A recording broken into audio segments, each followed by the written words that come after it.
आज हम पढ़ेंगे संज्ञा के बारे में। संज्ञा किसे कहते हैं और संज्ञा के कितने भेद होते हैं। संज्ञा की परिभाषा, किसी व्यक्ति, वस्तु, स्थान, प्राणी तथा भाव के नाम को संज्ञा कहते हैं। अब हम इसको संज्ञा को उदाहरणों के द्वारा समझेंगे। जैसे व्यक्ति, पहला शब्द क्या आया है हमारा? व्यक्ति। तो व्यक्ति में कौन कौन होते हैं? जैसे मोहन, सचिन, सुभाष चंद्र, सुभद्रा कुमारी, और भी आपके रिश्तेदार, दोस्त, कोई भी जो भी व्यक्ति है वो व्यक्ति संज्ञा के अंदर ही आएंगे। इसके बाद में है वस्तु। वस्तु में आएगा जैसे कोई भी वस्तु है, हमारे घर में है, विद्यालय में, या हम कहीं और पर भी देखते हैं, जैसे मेज, पलंग, पुस्तक, कंप्यूटर। ये और भी बहुत सारी हो सकती हैं, जैसे आपने पंखा, और भी कोई भी वस्तु है जो आपके हाथ में, जैसे पेन है, पेंसिल है, किताब है, ये सारी, आपका बस्ता है, ये सारी क्या है? वस्तुएं हैं। तो ये संज्ञा शब्द हैं। इसी तरह से है स्थान। स्थान में कोई भी स्थान हो सकता है, अपने भारत के अंदर हो सकता है, भारत से बाहर हो सकता है, अपने सिटी में, शहर में, कहीं भी कोई भी स्थान होगा उसको हम संज्ञा कहेंगे। जैसे दिल्ली, आगरा, अमेरिका, जयपुर, और भी जैसे कोई आप कहीं घूमने गए हो, या आप कहीं अपने दादाजी के घर या किसी के घर गए हो, तो वो भी सब चीजें क्या है? स्थान है। तो वो स्थान किस में आएंगे? संज्ञा के अंदर आएंगे। इसी तरह से है प्राणी। तो प्राणी में है जिनके अंदर प्राण होते हैं। जो प्राणी है उनको हम, अब वो पशु पक्षी भी हो सकते हैं, मनुष्य भी हो सकते हैं, तो वो सब क्या आएंगे? प्राणी संज्ञा शब्द के अंदर आएंगे। जैसे शेर, हाथी, राहुल, अध्यापक, आपके दोस्त हो सकते हैं, या कोई भी आपका पालतू जानवर हो सकता है, कुछ भी हो सकता है। इसी तरह से है फिर भाव। भाव क्या है? ये भी संज्ञा शब्द है। तो अब भाव का मतलब होता है हमारे मन के अंदर जो भाव आ रहे हैं। अब वो भाव अच्छे भी हो सकते हैं, बुरे भी हो सकते हैं। तो जैसे मित्रता, मित्रता क्या है? अच्छा भाव है। दयालु, हंसना, हंसना खुशी का भाव है। डरना, और डरना क्या है? ये हमारे अंदर जो भी, जैसे किसी चीज को देख के हम डर रहे हैं, या हमारे अंदर भय हो रहा है, किसी से हमें घृणा हो रही है, ये सब क्या है? हमारे मन के अंदर से भाव आ रहे हैं। तो ये सब क्या है? भाव है। जैसे ऊंचाई, लंबाई, ये सब क्या है? भाववाचक संज्ञा के अंदर आएंगे। तो अब जैसे अभी तक हमने पढ़ा कि संज्ञा की परिभाषा या संज्ञा किसे कहते हैं, उसके उदाहरणों के द्वारा हमने समझा कि संज्ञा के कौन कौन से उदाहरण हैं, किसके द्वारा हम इनको समझ सकते हैं। तो जैसे इसकी परिभाषा है, किसी व्यक्ति, वस्तु, स्थान, प्राणी तथा भाव के नाम को संज्ञा कहते हैं।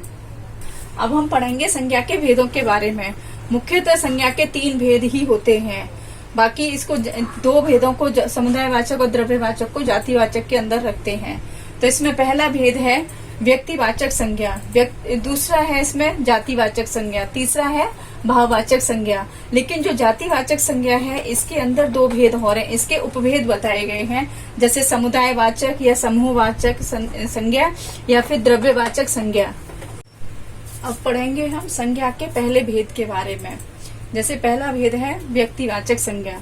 व्यक्तिवाचक संज्ञा किसे कहते हैं? व्यक्तिवाचक संज्ञा वो होती है जो संज्ञा शब्द किसी विशेष व्यक्ति, इसमें देखो खासकर शब्द आया है विशेष, परिभाषा वही है लेकिन विशेष है। ये व्यक्ति, वस्तु, स्थान या प्राणी का बोध कराते हैं, वे व्यक्तिवाचक संज्ञा कहलाते हैं।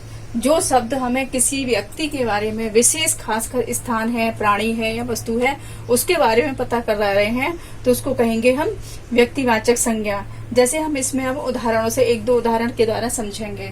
जैसे महात्मा गांधी सत्यवादी थे। तो महात्मा गांधी कौन है? विशेष व्यक्ति हैं, हमारे राष्ट्रपिता हैं। इसी तरह से ताजमहल सुंदर है। ताजमहल क्या है? एक सुंदर इमारत है और ये विश्व प्रसिद्ध है। इसके बाद में है कुतुब मीनार, ऊंची है। कुतुब मीनार क्या है? दिल्ली में है और ये एक इमारत है, विशेष इमारत है। तो ये दोनों क्या है? विशेष इमारत हैं। ये विशेष व्यक्ति हैं, विशेष स्थान है। जैसे ताजमहल आगरा में है। अगर हम ये पढ़ेंगे तो इसमें आगरा क्या है? विशेष स्थान आ जाएगा, क्योंकि वहां पर ताजमहल है।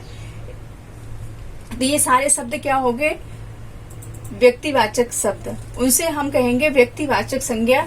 तो ये विशेष व्यक्तियों के बारे में, विशेष स्थान के बारे में, विशेष प्राणी के बारे में बताते हैं, उनको हम व्यक्तिवाचक संज्ञा कहते हैं।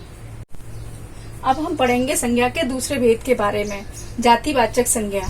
जो संज्ञा शब्द किसी प्राणी या वस्तु कि पूरी जाति का बोध कराते हैं या ज्ञान कराते हैं या पता कराते हैं, वे जातिवाचक संज्ञा कहलाते हैं। तो जैसे इसमें है छात्र पढ़ रहे हैं, अब छात्र हैं, इसमें किसी भी क्लास के छात्र हो सकते हैं, छोटी कक्षा के, बड़ी कक्षा के, छोटे हैं, बड़े हैं, सभी पढ़ रहे हैं। टोकरी में सब्जियां रखी हैं, अब टोकरी में सब्जियों में सारी सब्जियां हैं, ये सब्जी जाति, सब्जियों की जो पूरी जाति है उसके बारे में बता रहे हैं। इसी तरह आकाश में पक्षी उड़ रहे हैं, अब पक्षी क्या है, पूरी जाति को बता रहे हैं। तो पक्षी है इसमें चील, कबूतर, कौवे, मोर, चिड़िया, ये सारे क्या है, एक पक्षी जाति है। इसी तरह से पशु, जैसे पशु चर रहे हैं, तो इसका एक उदाहरण ये हो जाएगा। तो पशु चर रहे हैं, तो पशु में कोई भी पशु हो सकते हैं, जैसे जंगली भी हो सकते हैं, इसके बाद में जो पालतू पशु होते हैं वो भी हो सकते हैं। तो वो क्या कर रहे हैं, पूरी जाति के बारे में बताते हैं। तो जातिवाचक संज्ञा वो होती है जिससे हमें ये पता चलता है कि उससे पूरी जाति के बारे में, विशेष जाति के अंदर, उप जातियों के अंदर उसके सारे भाग आ जाते हैं, उसको हम जातिवाचक संज्ञा कहते हैं। अब हम पढ़ेंगे संज्ञा के तीसरे भेद के बारे में, भाववाचक संज्ञा। जो संज्ञा शब्द किसी प्राणी या वस्तु के गुण, दोष, भाव, दशा या मन के भाव का बोध कराएं, वे शब्द भाववाचक संज्ञा कहलाते हैं। जैसे अब हम इनको उदाहरणों के द्वारा पढ़ेंगे। जैसे बगीचे में चारों ओर हरियाली है, तो अब इस वाक्य में कौन सा भाववाचक संज्ञा है जिससे हमारे मन में भाव आते हैं? तो इसमें है हरियाली शब्द। तो क्या है, बगीचे के जो पेड़ पौधे हैं उसके चारों ओर है वो क्या है, हरियाली है। तो ये सारा इसमें भाववाचक संज्ञा का जो शब्द है वो है हरियाली। इसके बाद में है जैसे कोयल की बोली में मिठास है। इस वाक्य में भाववाचक संज्ञा कौन सी है, कौन सा शब्द है? तो इसमें जैसे कोयल है, एक पक्षी है, बोली है, एक क्रिया हो रही है, इसके बाद में मिठास, इसकी बोली में की क्या खासियत है कि वो मिठास है उसमें। इसी तरह से हाथी धीमी चाल से चलता है, तो इसमें हाथी की क्या विशेषता है, क्या है उसकी कि वो खासियत ये है कि वो धीमी चाल में चल रहा है। उसकी चाल है वो कैसी है, धीमी है, वो चल रहा है लेकिन धीमी चाल में चल रहा है। इसी तरह से हमारे मन में और जो भी भाव होते हैं, जैसे मुझे सांप से डर लगता है तो मेरे अंदर कौन सा भाव आया, डरने का भाव आया। या मुझे अपने मित्र को देख करके प्रसन्नता हुई तो मेरे मन में कौन सा भाव आया, देखने का, देख के प्रसन्न होने का भाव। हमारे जो मन के भावों को जो प्रकट करते हैं, हमारे मन में जो भाव होते हैं उनके द्वारा ये जो शब्द होते हैं उनके गुण दोष के बारे में पता चलता है, उसको हम भाववाचक संज्ञा कहते हैं।